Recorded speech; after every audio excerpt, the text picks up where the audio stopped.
श्रीमद्रामायणे वाल्मीकीये आदिकाव्ये उत्तरकाण्डे पञ्चदशः सर्गः। कुबेरेण रावण निर्भर्सना। ततस्तान् लक्ष्य वित्रस्तान् यक्षेन्द्रांश्च सहस्रशः धनाध्यक्षो महायक्षं माणिचारम् अथाब्रवीत्। रावणं जहि यक्षेन्द्र दुर्वृत्तं पापचेतसं शरणं भव वीराणां यक्षाणां युद्धशालिनाम्। एवमुक्तो महाबाहुः माणिभद्रः सुदुर्जयः वृतो यक्षसहस्रैस्तु चतुर्भिः समयोधयत्। ते गदामुसलप्रासैः शक्तितोमरमुद्गरैः अभिघ्नन्तस्तदा यक्षाः राक्षसान् समुपाद्रवन्। कुर्वन्तस्तुमुलं युद्धं चरन्तः स्येन वल्लभो बाढं प्रयच्छन्नेच्छामि दीयतामिति भाषिणः।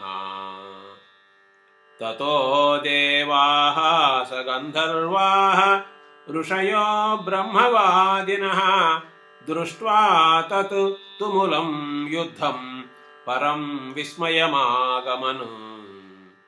यक्षाणां तु प्रहस्तेन सहस्रं निहतं रणे महोदरेण चानिन्द्यं सहस्रम् अपरं हतम्। क्रुद्धेन च तदा राजन् मारीचेन युयुत्सुना निमेषान्तरमात्रेण द्वे सहस्रे निपातिते।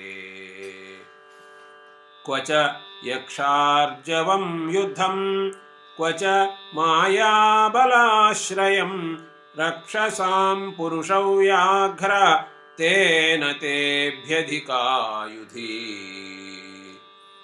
धूम्राक्षेण समागम्य माणिभद्रो महारणे मुसलेनोरसि क्रोधात् ताडितो न च कंपितः।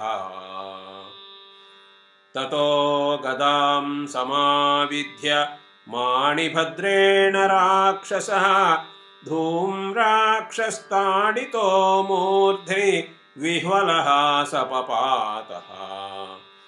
धूम्राक्षं ताडितं दृष्ट्वा पतितं शोणितोक्षितम् अभ्यधावत संग्रामे माणिभद्रं दशाननः। तं क्रुद्धम् अभिधावन्तं माणिभद्रो दशाननं शक्तिभिस्ताडयामास तिस्रुभिर्यक्षपुङ्गवः। ताडितो माणिभद्रस्य मुकुटे प्राहरद्रणे तस्य तेन प्रहारेण मुकुटं पार्श्वमागतम्। तदा प्रभृति यक्षोऽसौ पार्श्वमौलिरिति स्मृतः।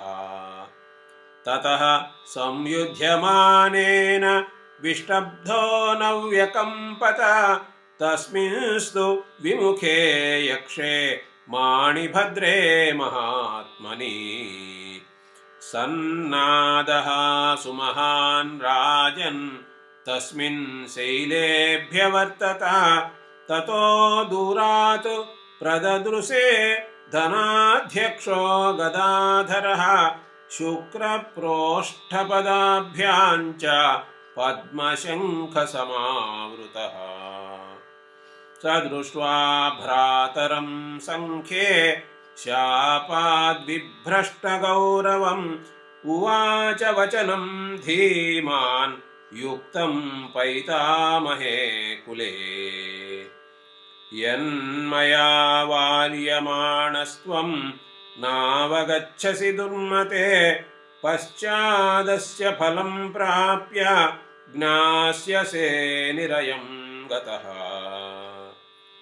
यो हि मोहाद्विषं पीत्वा नावगच्छति दुर्मतिः स तस्य परिणामान्ते जानीते कर्मणः फलम् देवतानाभिनन्दन्ति धर्मयुक्तेन केनचित् येन त्वमीदृशं भावं नीतः सन्नावबुध्यसे मातरं पितरं यो हि आचार्यं चावमन्यते स पश्यति फलं तस्य प्रेतराजवशं गतः अध्रुवे हि शरीरे यो न करोति तपोर्जनं स पश्चात्तप्यते मूढः मृतो दृष्ट्वात्मनो गतिम् धर्माद्राज्यं धनं सौख्यम् अधर्माद्दुःखमेव च तस्माद्धर्मं सुखार्थाय कुर्यात् पापं विसर्जयेत् पापस्य हि फलं दुःखं तद्भोक्तव्यमिहात्मना तस्मादात्मापघातार्थं मूढः पापं करिष्यति कस्यचिन्न हि दुर्बुद्धेः छन्दतो जायते मतिः यादृशं कुरुते कर्म तादृशं फलमश्नुते बुद्धिरूपं फलं पुत्रान् शौर्यं धीरत्वमेव च प्राप्नुवन्ति नरा लोके निर्जितं पुण्यकर्मभिः एवं निरयगामी त्वं यस्य ते मतिरीदृशी न त्वां समभिभाषिष्ये सद्वृत्तेष्वेष निर्णयः एवमुक्तास्ततस्तेन तस्यामात्याः समाहताः मारीच प्रमुखाः सर्वे विमुखा विप्रदुद्रुवुः ततस्तेन दशग्रीवः यक्षेन्द्रेण महात्मना गदयाभिहतो मूर्ध्नि न च स्थानात् प्रकम्पितः ततस्तौ राम निघ्नन्तौ तदान्योन्यं महामृधे न विह्वलौ न च श्रान्तौ बभूवतुरमर्षणौ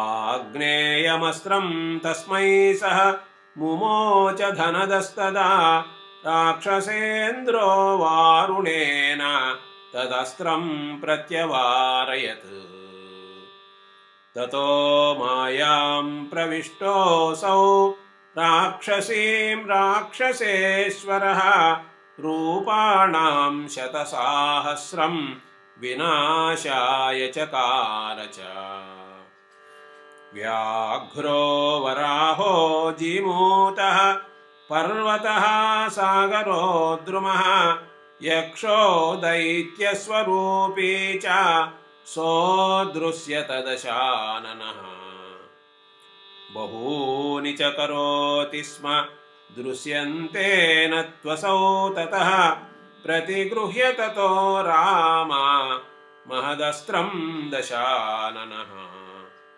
जघानमूर्ध्नि धनदं व्याविध्य महतीं गदाम् एवं स तेनाभिहतः विह्वलः शोणितोक्षितः कृत्तमूलैवाशोकः निपपात धनाधिपः ततः पद्माधिभिस्तत्र निधिभिः स तदावृतः धनदोच्छ्वासितस्तैस्तु वनम् आनीय नन्दनम् निर्जित्य राक्षसेन्द्रस्तं धनदं हृष्टमानसः पुष्पकं तस्य जग्राह विमानं जयलक्षणम् काञ्चनस्तम्भसंवीतं वैडूर्यमणितोरणं मुक्ताजालप्रतिच्छन्नं सर्वकामफलप्रदम् मनोजवं कामगमं कामरूपं विहङ्गमं मणिकाञ्चनसोपानं तप्तकाञ्चनवेदिकम्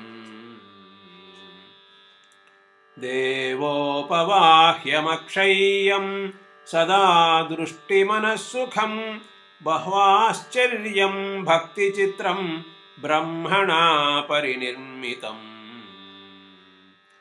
निर्मितं सर्वकामैस्तु मनोहरमनुत्तमं न तु शीतं न चोष्णं च सर्वतु सुखदं शुभम् सतं राजा समारुह्य कामगं वीर्यनिर्जितं जितं त्रिभुवनं मेने दर्पोत्सेकात् सुदुर्मतिः जित्वा वैश्रवणं देवं कैलासात् समवातरत् स्वतेजसा विपुलमवाप्य तं जयम् प्रतापवान् विमलकिरीटहारवान् रराज वै परमविमानमास्थितः निशाचरः सदसि गतो यथानलः इति आर्षे श्रीमद्रामायणे वाल्मीकीये आदिकाव्ये उत्तरकाण्डे 15 सर्गः।